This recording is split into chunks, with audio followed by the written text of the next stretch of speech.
Further translation notes. One of the early ideas that Victor N. Alexander had regarding the approach to translating the Bible was to avoid reading the existing Bible translations thoroughly before translating. He did not wish the translations from the Greek or Latin versions to influence him. He wanted a fresh impression as much as possible. He attempted to suppress the wording and phraseology that had crept into his subconscious. He had to guard against unconscious inclusions of wordings from other translations. Having attended many church services since childhood, and his reading of the Bible over the years could make his translating a difficult task. One of the mistakes that he made at the very beginning was assuming that the Syriac translation of the Peshitta was authentic work of translating. This misconception set him back about a year and a half. At first the mistake depressed him, but later it turned out to be an unexpected benefit. He became familiar with the evolution of the Aramaic language. He had already translated the Gospels of Mark and Matthew in that order. Then he had a conversation one day with an old Church of the East priest who told him that he had been translating the Bible from Syriac into English. This is what he told that high priest, Victor N. Alexander, for the sake of sharing the authentic Aramaic Bible with his American friends and English-speaking people. At this time, Victor did not say very much. Okay, he's actually talking about that high priest. He did not say very much, except for smiling what Victor thought was approval. At a later meeting, he asked Victor what was he doing. He said that he was still translating the Bible. Then the high priest had to tell him, he said, the Syriac is all wrong. Wow, talk about being shocked. He had just finished translating Matthew and was getting ready to translate John. He had already translated Mark before he met the high priest the first time. He asked him, wasn't the Syriac translated from the ancient tongue? The Church of the East is an Asherite church, and we do not use the term Aramaic. This is a Western designation. Aramaic really evolved from the language of the Asherite, the people of Mesopotamia. So there was no Assyrian Aramaic, as I was nicely informed by a native-born Assyrian. There was only the Assyrian, or the Asherite. They didn't use the term Aramaic. Okay, so to me, in doing my research, personal research, I came to the conclusion that these people may have migrated to Ur of Chaldea, or Chaldea, where Abraham was born, with their Aramaic language, Aram, from their ancestor Aram. Okay, it's mentioned in the Genesis genealogy,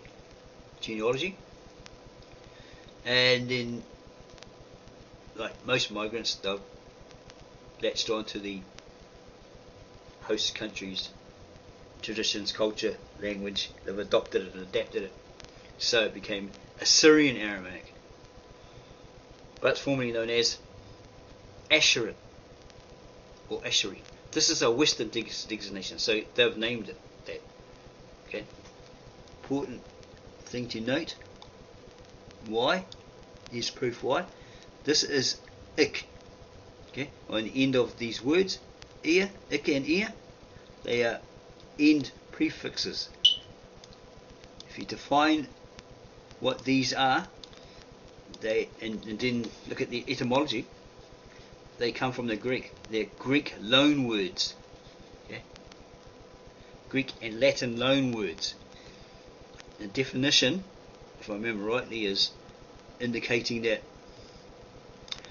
these people, perhaps visited by the Greeks or the Latins, who spoke Aram, right, the language of their forefather, ancient forefather Aram, mentioned in Genesis of the Bible.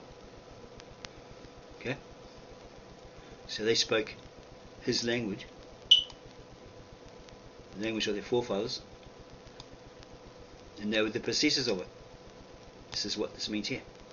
So originally there was no Aramaic, there was no Mesopotamian. Okay, There was no borders. There was no border patrols. People just migrated. There's a whole lot of people living in that area, in that region at that time. When asked, we're the people who speak Aram. So these N prefixes indicate that they are the possessors of that particular language, living in that particular area. Okay, so the high priest, then said to Victor N. Alexander, he said, no, the Syriac version was translated by the Protestants and Catholics from the Greek versions. So there's a guy, I may do a short video on it, I've forgotten his name offhand, but he claimed that this, when he knows Aramaic and he's got his qualifications, whatever he was saying, we'll see it on the video, that this Victor N. Alexander was using the translation of the Syriac, the Eastern Syriac, or Eastern Peshitta, Western Peshito, and he wasn't speaking Galilean Aramaic or translating Galilean Aramaic at all. Okay, but what this guy doesn't know, because he's never studied his website deep enough, as I have, this statement here. See, he hasn't come across this, right? That he realized, translating from the Eastern Peshitta, from the original Church of the East, as Andrew Gabriel Roth has at www.thearamacscriptures.com. He realized through this high priest that he was translating from the wrong, supposedly original manuscript. Okay? So, he, as far as I can remember, he bought an original manuscript, copy of the original manuscripts in the original language in a book format, Bible format, and then he's translated from there. And you can see that on his YouTube video, the story of Adam and Eve, or any other video that he's done where he's reading from this book in his hand, right, as he's doing the video, in the original language, or sorry, not the original language, because that's a dead language. Even though some old people still speak it, they use it for mass. It's liturgical. Yeah, it's just used as liturgy in the mass in Syria. Okay, this was verified by me, to me by a Syrian when they had a protest in my country over ISIS going in there and kicking Syrians out of their homes. Yeah, that's what he said. Yeah, this guy Victor N. Alexander is actually right when I queried him. And yeah, they just use it for as liturgy in their mass, but they also read or use Arabic. Okay, so he asked this high priest, wasn't the Syriac translated from the ancient tongue? The Church of the East is an Asherite church. This is the high priest replying, and we do not use the term Aramaic. This is a Western designation. Aramaic really evolved from the language of the Asherite, or the Assyrians, as I was told, as I verified, being told by native-born Assyrians, the people of Mesopotamia, because that's where it was located, in Assyria. The high priest then said, no, the Syriac version was translated by the Protestants and the Catholics from the Greek versions. Victor N. then asked him, still incredulous, you mean no one has translated the ancient tongue original at all? The high priest said no. Then he purchased a copy of the official Church of the East New Testament book from him. As I said, a book, the manuscripts in a book format. He began reading Mark and later Matthew. He was amazed. It was different. It took him a while to recover emotionally. He had spent 1.5 years of his time translating the two Gospels from what he thought was the authentic Aramaic transcription into modern Syriac. Then he found out that he had been translating from a 19th century Syriac translation of what he finally determined was really a Syriac translation of mostly an English version. This 1897 Syriac version that he had was translated in Urmi, Iran by American and English missionaries with the help of proselytized Asherite Christians. He studied the work and activities of the missionaries to Urmi from about 1839. He made some interesting discoveries. The Church of the East being impoverished and its people barely surviving under Islamic oppression of the crumbling Ottoman Empire, had allowed the missionaries to enter their villages in North Iran and southeast Turkey. They preached to them their modern religions. The missionaries from the west came in and established schools and churches and medical facilities. They learned the Syriac Aramaic vernacular and wrote up a grammar for the people. As a result, everyone could now read the Bible in their modern vernacular, which until then only priests of the Church of the East knew how to read. The ancient Aramaic scripture was passed down to them from the Apostolic Age. The Church of the East had retained the ancient Aramaic in their liturgy when celebrating Mass and conducting official church services. The Bible itself was read in the original ancient Aramaic during church services. The priests explained it to them in their modern Aramaic vernacular through brief sermons. By this date, there was no major theologians left. In comparison, the Catholic Church has always had priests that knew Latin. The Church of the East priests of this period did not know ancient Aramaic that well.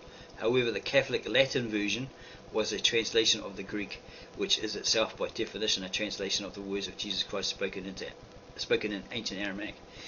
In contrast, the Church of the East at least had the original ancient Aramaic scriptures, hand-copied without any changes from the original tongue, as Patriarch 1957 Marshimon attested to on the website thearamaicScriptures.com. Judging by the thousands of idioms that only make complete sense in the Aramaic, there is no doubt as to the origin of the ancient Aramaic New Testament. The Church of the East Ancient Aramaic New Testament is the original gospel of Jesus Christ. All others are translations. Yeah, they are a copy of copies, not from the original manuscripts, to quote Bart D. Ehrman, top theologian. The Church of the East schools were at this time in the hands of a few monks who knew the ancient Aramaic, and they only taught a few students at a time toward the priesthood. The missionaries, and especially the Catholics, brought up the old hand-copied Bibles of the Church of the East. Some of them were in the hands of families and tribal leaders. They were precious for sentimental reasons, but they were not different from the hundreds of copies the Church of the East had then. These were all copied by hand and subsequently printed by modern presses. The only sad thing is that the old monks who copied the scriptures by hand on deerskins were also masters of the language, and there are none left today. They knew the ancient idioms, figures of speech and expressions. A century ago, these people injected these idioms into the modern Syriac vernacular. Today, most of these idioms are a distant memory, because the times and customs have changed. The knowledge of ancient Aramaic in the Christian world is very weak. During the present ecumenical efforts to bridge the gap between the mainstream Christian denominations, the validity of the translation that Victor N.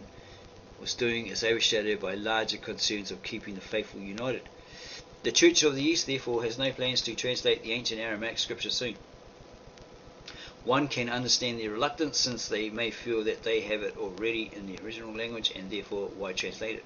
Yeah, because other people will mess with it, edit it, revise it, totally make a mess of it. Victor N. Alexander then decided to carry on his translation independently of all denominations. The ecumenical movement is somewhat responsible for a superficial solidarity among the denominations involved with it. The established churches do not see any need for a new English language translation.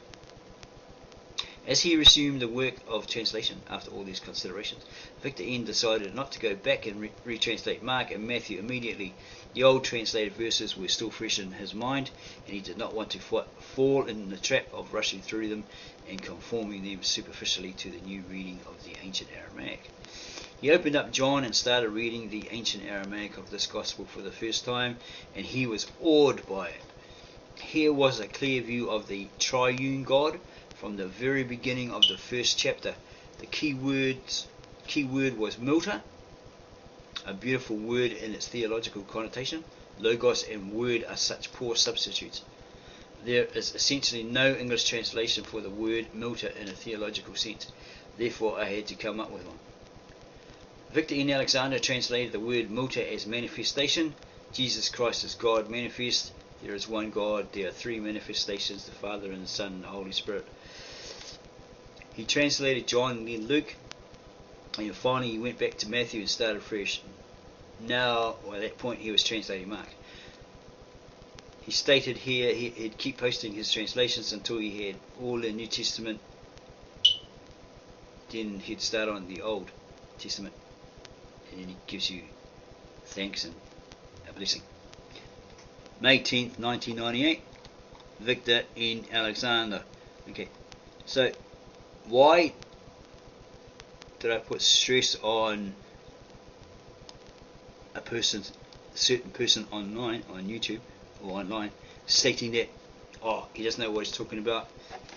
He's translated from the Eastern Syriac, Western Peshitta. We'll have a look at that site in a minute, and so forth, because the guy hasn't read this, right? The statement. Okay, he's just making an assumption by what he thinks. Victor N. Alexander has said on his website and on his videos. For example, Abun. I can't remember the Lord's Prayer because I don't really speak Aramaic. Something like Abun Dishmaya. This guy's he said Avum, or A-V-V-O-O-N, or A-V-O-N, when he didn't. Okay, we'll have a look at that video in a moment. But we'll, I'm going by this person's statement, the translator, Victor N. Alexander, versus a guy who claims he knows Aramaic better than a native, because he's got qualifications and all that sort of stuff, trying to say that this man is not translated from the original Aramaic or vernacular, and then he's translated from later copies, Syriac, Peshitta, etc. when he isn't. Okay, so we're in here, and then I'll find that video so we can verify that the guy making that statement on his blog, vlog, or website is actually incorrect.